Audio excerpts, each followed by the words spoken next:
Boa tarde, pessoal. Essa videoaula que estou gravando para vocês, para a aula assíncrona, dei o título de A Condição Conceitual da Mimesis, ou da Mímese, mas poderia também se chamar Teorias da Mímese, que é, na realidade, uma síntese do capítulo 3 do livro Demônio da Teoria, de Antoine Compagnon, intitulado O Mundo.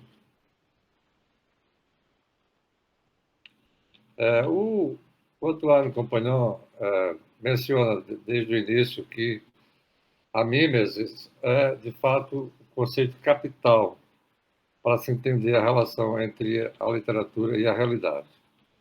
Então, ele começa já falando da poética de Aristóteles, onde surge a expressão. Aliás, surge com Platão, mas ele parte da poética de Aristóteles para colocar a primeira definição, a primeira compreensão do que seria a mimesis. A mimesis seria uma espécie de liame entre o texto e a realidade, né? Entre a literatura e o mundo. Estaria ligado com a força referencial da literatura. A mímese, nesse sentido, ela seria a forma como a literatura se refere ao mundo, à realidade. Então, existem vários termos que foram usados para traduzir essa expressão grega, como cópia, imitação, referência, e isso permaneceu por muito tempo, durante vários séculos. Assim. Pode passar para o próximo slide. Há uma expressão que é... Então, a outra forma também de definir a questão da mímese seria a literatura como uma representação. Ou seja, a mímese era traduzida como imitação. A literatura fala do mundo. A literatura seria um discurso sobre o mundo. Imitação não no sentido apenas de cópia, mas no sentido de a fabricação de um artefato que conteria, digamos assim, os elementos captados do que os gregos entendiam como a eikos. A eikos seria a natureza, os aspectos naturais do mundo. Então, essa relação era bastante... Essa noção foi bastante desenvolvida por Eric Auerbach, num livro chamado Mimesis, a representação da realidade no mundo ocidental, sem nenhuma problematização, sem nenhuma crítica em relação a esse sentido que se configurava a expressão mimese. Há uma expressão de um poeta inglês, romântico, Coleridge, em inglês é willing suspension of disbelief for the moment, which constitutes poetic faith. Seria aquele momento em que haveria uma espécie de suspensão voluntária da credulidade, ou seja, você está lendo o texto, mesmo que o texto não lhe pareça crível, não seja uma representação exata da realidade, para vivenciar o mundo da literatura, da poesia, o leitor suspenderia voluntariamente essa questão da credulidade e acreditaria naquele mundo da verossimilhança. É algo que não existe, mas é algo que está no mundo, no horizonte das possibilidades de existir. Então, essa seria uma forma também de explicar a mímese. Mais adiante, surge a mímese como uma espécie de subversão, né?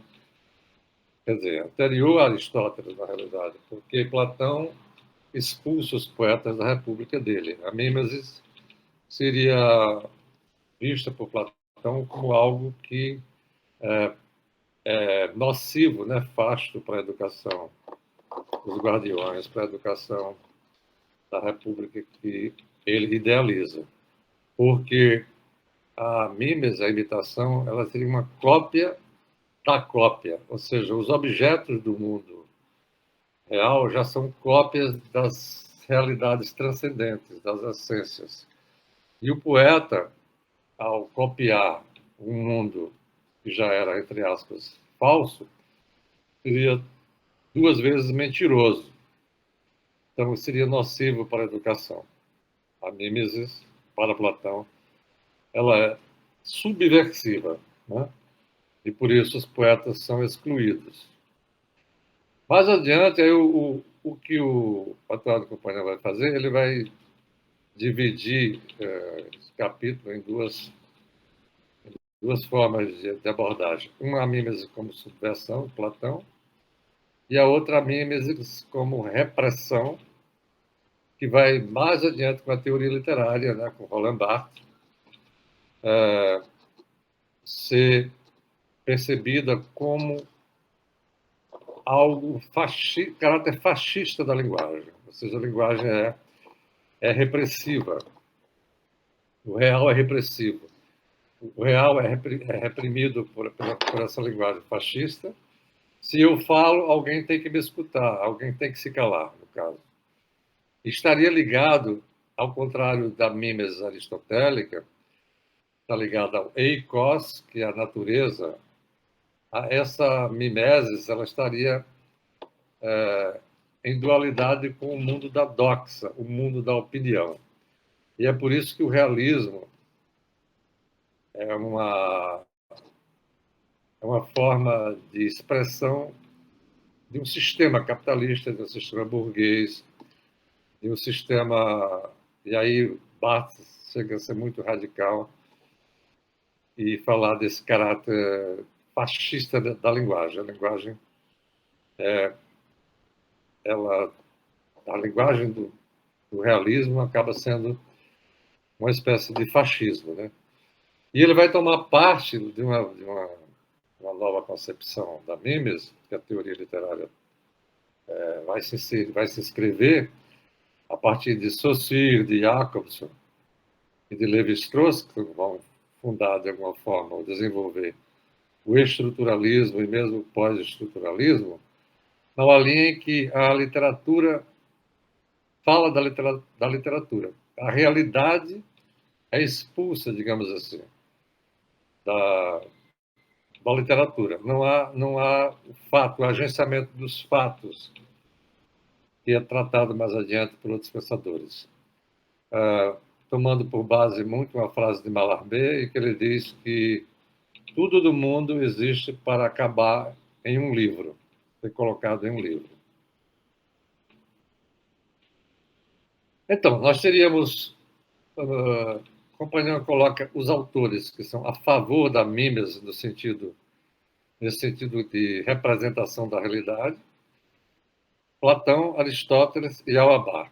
De Aristóteles até Auerbach, Erich Auerbach escreveu essa obra monumental, Mimesis, a representação da realidade na literatura ocidental. Segundo o Compagnon, não há nenhuma negação dessa concepção, não há nenhuma problematização. Então, o pensamento a favor da mimesis na antiguidade vai ser mais adiante revisto pela teoria literária. Contra a mimesis, aqueles que se voltam contra o mundo, se colocam de costas para o mundo. Veja bem, esse mundo é o mundo da eikos grega, que é o mundo de uma realidade natural. É muito baseado na expressão, no adágio da ut pictura poiesis, quer dizer, assim como a pintura, a poesia. Baseado no conceito de que o poeta representa a realidade tal como um pintor. A obra é uma espécie de imitação do real.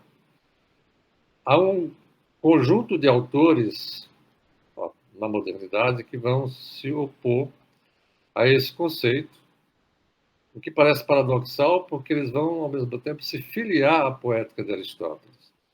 Mas, para isso, eles vão precisar fazer uma releitura da poética, mostrando que, na realidade, houve um contrassenso, ou houve uma espécie de uma interpretação, segundo eles, equivocada desse sentido da mimesis em Aristóteles. Né?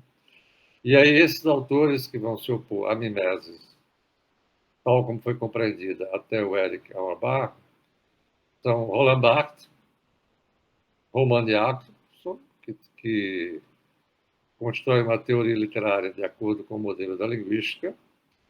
Saussure, com a questão da arbitrariedade do signo, e Charles Sanders Peirce. O caso de Saussure é a relação entre a palavra e a coisa é totalmente arbitrária. Então, o que existe mesmo é o signo, né? Não há nada na palavra mesa, no som que nós pronunciamos mesa, e mesmo na expressão, na grafia escrita MESA, identifique o objeto mesa. Então, essa relação seria arbitrária, e por isso que, a partir de Saussure, não que Saussure tenha tomado uma postura em relação à amnésia, mas a teoria literária começou a enfatizar essa questão do signo em detrimento do significado, em detrimento da significação, das coisas do mundo, daquilo que está fora do texto. Né? Charles Sanders Peirce, com a sua teoria do interpretante, ele diz o seguinte: tudo no mundo é linguagem. Nós só entendemos uma palavra, só entendemos a palavra mesa, a partir de outra palavra. Então, o mundo seria uma cadeia de signos, seriam os interpretantes.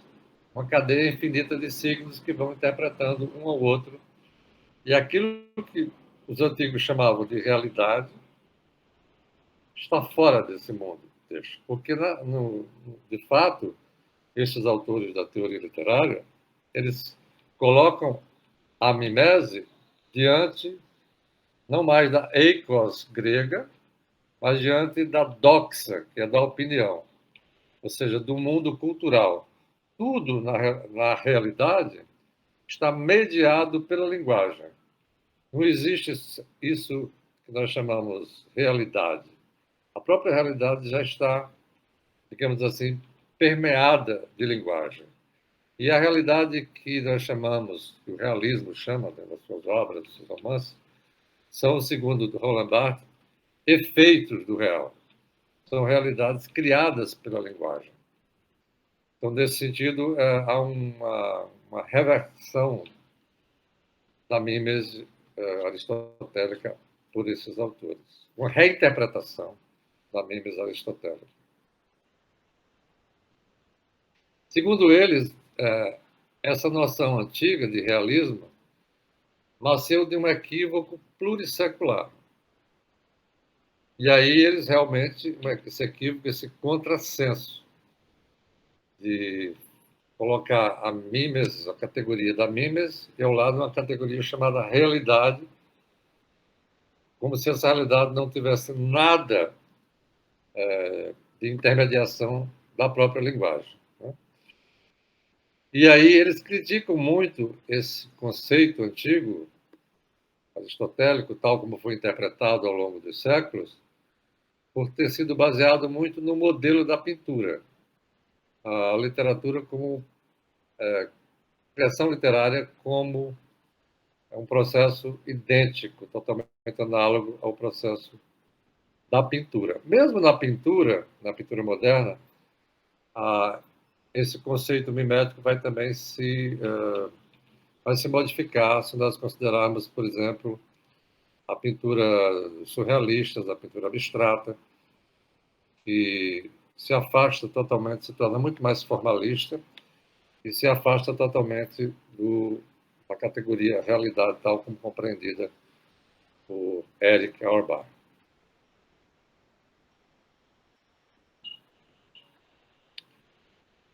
Em seguida, a outra crítica que é feita está muito ligada à questão ideológica, de que essa mimesis estaria ligada à categoria do realismo. De fato, nós sabemos da escola literária chamada realismo. Estaria muito ligada à questão do crescimento do individualismo, de um gênero literário, que foi o romance, de uma categoria social, a burguesia, de uma classe social, e as questões ideológicas. Então, segundo Roland Barthes, sobretudo, esse conceito de realismo, esse conceito de mimese, estaria muito marcado por essas razões ideológicas. Né? que configuraram toda uma época. E aí ele tenta reverter, de fato, essa concepção, tenta reconceitualizar essa mimesis aristotélica. Todas essas teorias vão na década de 60, 70, e vão até o início, são depois prolongadas pelos pós-estruturalistas, elas de fato se afastam muito desse conceito de realidade e se fala muito do que se chama de ilusão do referencial. Elas vão na linha também de uma série também de desconstruções de coisas como conceito de autor. Nós vamos ver Michel Foucault falar sobre um texto, o que é o autor, e Roland Barthes questionar radicalmente, nomeando um ensaio de A Morte do Autor. A outra coisa é a questão da intencionalidade também, que é a ilusão intencional, a falácia intencional, que é discutida por vários teóricos. Então, a teoria literária, ela, de certa forma, se coloca muito ao lado da... E aí temos os formalistas russos, a nova crítica, vão se afastar também de todo um historicismo que encharcou o século XIX, dando muito privilégio aos fatos e à realidade, tal como uma estrutura totalmente pura. Né?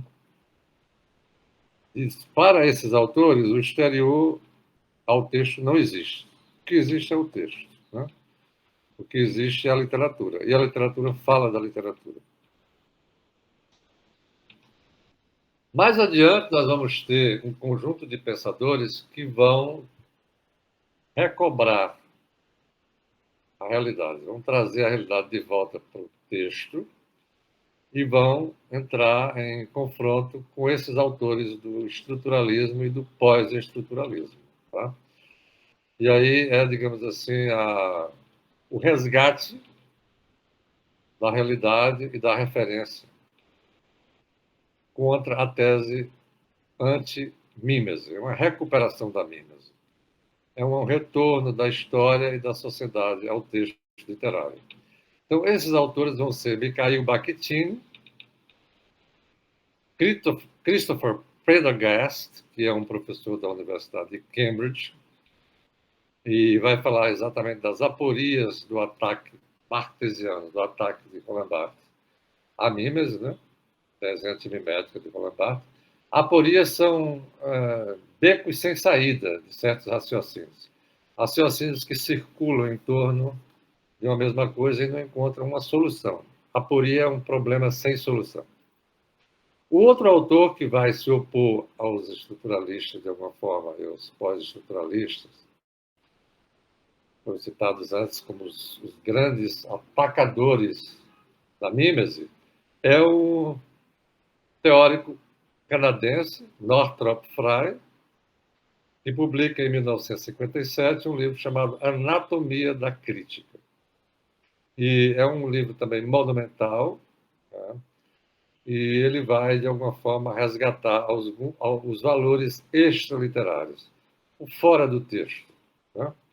O próprio Levi-Strauss, que foi um antropólogo que fundou, digamos assim, entre aspas, o estruturalismo, junto com Roman Jacobs, quando os dois se encontraram em Nova York, as aulas sobre fonologia de Jacobson inspiraram Levi-Strauss. Esse diálogo, essa contingência desses dois pensadores, que estão na base do estruturalismo, ele, mais adiante, na sua idade mais avançada, vai afirmar o seguinte: infelizmente, a história existe. Ou seja, não é só a estrutura, a forma, mas os fatos e a história existem. Então, esse resgate da história também vai se dar numa universidade americana, a chamada Universidade de Berkeley, na Califórnia, com um movimento chamado Novo Historicismo. Eu não coloquei aí no PowerPoint, mas é um grande teórico também, interessante ver, para quem quiser aprofundar essa discussão, chamado Stephen Greenblatt, que vai, ao retomar a história, a importância da história, vai se colocar, de alguma forma, em oposição a esses pensadores que atacaram a Mimesis, né? O grande ataque a Mimesis.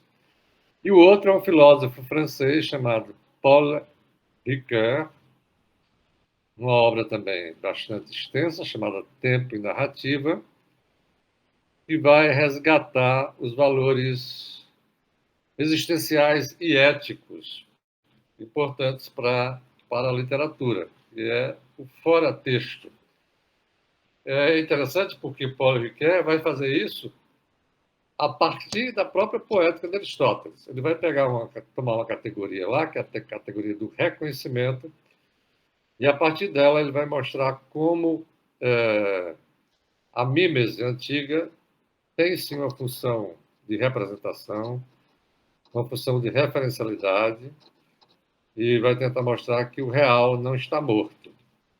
O real existe e o real é importante. Então, nós vamos ter esse conjunto de autores importantes para recobrar e retomar o valor da mímese. A mímese é um conceito, de fato, basilar para entender a literatura. Então, eu resolvi fazer esse vídeo para que vocês possam entender melhor a natureza e a função da literatura. Sem uma compreensão exata dos processos miméticos, do processo mimético, de como a literatura se forma, de como a literatura nasce, nós não poderemos entender de que ela é feita, pela sua natureza, e também não podemos entender para que é que ela existe, qual é a função da literatura. Tá? Então, porque o modo como ela se forma é essencial para entender as outras duas categorias. Então, nós temos três categorias fundamentais, três questões fundamentais na teoria literária que estão interligadas. Deixei para falar da Mimes do final, porque ela, de algum modo, amarra o conceito de natureza e o conceito de função. Tá? E aí, espero que esse vídeo ajude vocês a compreender como, ao longo da história, o conceito de Mimes foi sendo interpretado, reinterpretado, depois interpretado novamente, e que possivelmente ele voltará a ser reinterpretado, uma vez que a história é dinâmica e a própria literatura também o objeto literário vai fazendo com que a teoria mude ao longo do tempo, tá? Então, depois desse vídeo, nós teremos ainda o texto de Antoine Compagnon, O Mundo, capítulo 3, ficará disponível no Moodle, para que vocês possam ler. E na sequência nós vamos ter mentorias. Vocês vão receber os links das reuniões de mentoria, talvez 2 ou 3 por semana, para que vocês possam tirar dúvidas sobre essas discussões que fazem parte do conjunto de temas da trilha 1 do nosso curso de Teoria Literária 1 EAD.